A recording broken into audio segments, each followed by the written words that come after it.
राम राम। ये आवश्यक नहीं कि अहंकार का भाव या घमंड के भाव हमारे मन में ही आए, अपितु ये भाव देवी देवताओं के मन में भी आ जाते हैं। प्रभु श्री राम का राज्याभिषेक हो चुका था। उसके बाद मां जानकी का यह नियम था कि वो प्रातःकाल ब्राह्मणों को बुलाकर अपने हाथ से भोजन बनाकर उनको खिलाती थी। उनका ये रोज का नियम कई माह से चल रहा था। एक दिन उन्होंने प्रभु श्री राम से कहा कि हे प्रभु, यहां जो भी ब्राह्मण भोजन ग्रहण करने आते हैं उनको मैं केवल एक ही बार परोसती हूं, पुनः पूछती हूं तो वो मांगते ही नहीं, तो मुझे वो आनंद प्राप्त नहीं हो रहा जैसा मुझे जनकपुर में मिलता था। आपको याद होगा कि धनुष यज्ञ में 10,000 तो राजा थे और आपकी पूरी बारात थी। उसके बाद भी मैं सबका भोजन बनवा लेती थी। तब मेरे पिता ने मुझे कहा था कि तुम तो अन्नपूर्णा देवी हो, तुम तो लाखों व्यक्तियों को भी भोजन करा सकती हो। तब राम जी के मन में आया कि सीता के मन में अहंकार के भाव जागृत हो गए। राम जी ने सोचा, मैं ऐसा कभी नहीं चाहूंगा कि सीता के मन में अहंकार का कोई भी भाव आए। उन्होंने मन ही मन अगस्त्य ऋषि जी को याद किया। अगस्त्य ऋषि वही थे जिन्होंने 3 अंजुलि में 7 समुद्र पी लिए थे। मां जानकी के हरण से पहले अगस्त्य ऋषि से प्रभु श्री राम की भेंट भी हुई थी। अगस्त्य ऋषि ने कहा, कहिए प्रभु, क्या आदेश है? प्रभु श्री राम ने कहा, सीता के मन में अहंकार के भाव आ गए हैं, उनको दूर करना है। अगले दिन प्रातः अगस्त्य ऋषि भवन में आ गए। मां सीता ने उनका स्वागत किया, उनके चरण धोए, उनको भोजन पर बिठाया। उनके आगे एक बड़ी थाली लगी जिसमें 50 कटोरियां थी। उनमें सब्जी रखी गई, 56 प्रकार के भोग रखे गए, पूड़ी रखी गई। अगस्त्य ऋषि ने बुलाया, बेटी बात सुनो। उन्होंने कहा, जी प्रभु। उन्होंने कहा, आपने जो कटोरियों में सब्जी रखी है ये मेरे कान में डालने के लिए है या नाक में डालने के लिए?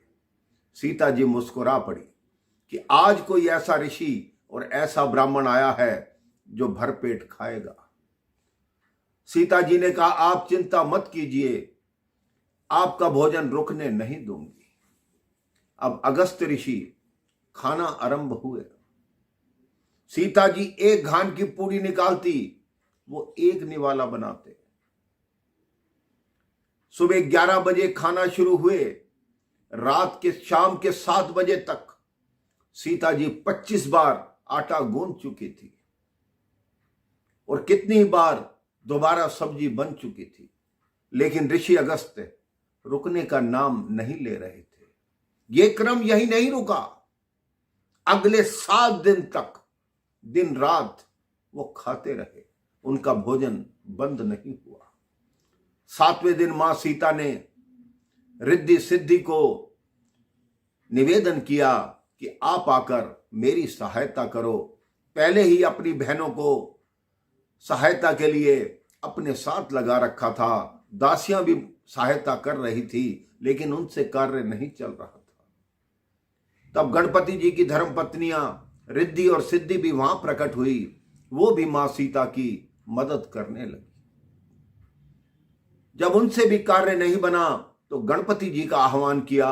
गणपति जी आ गए। वो हलवाई बनकर पूरी तलने लगे। सारे देवी देवता लग गए, लेकिन ऋषि अगस्त्य का पेट नहीं भरा। उनका भोजन समाप्त नहीं हुआ। इसी क्रम में उनको खाते खाते 18 दिन हो गए।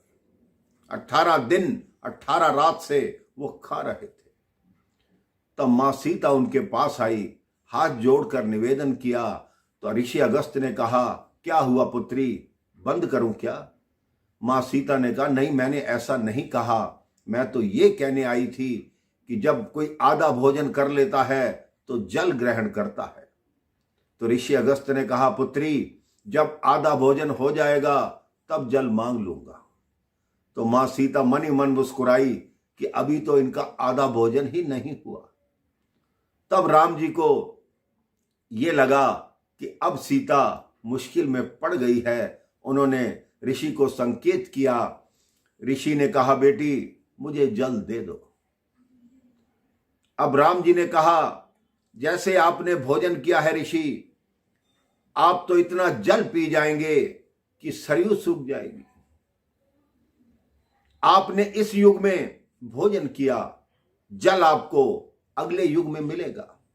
ऋषि अगस्त ने कहा, कब?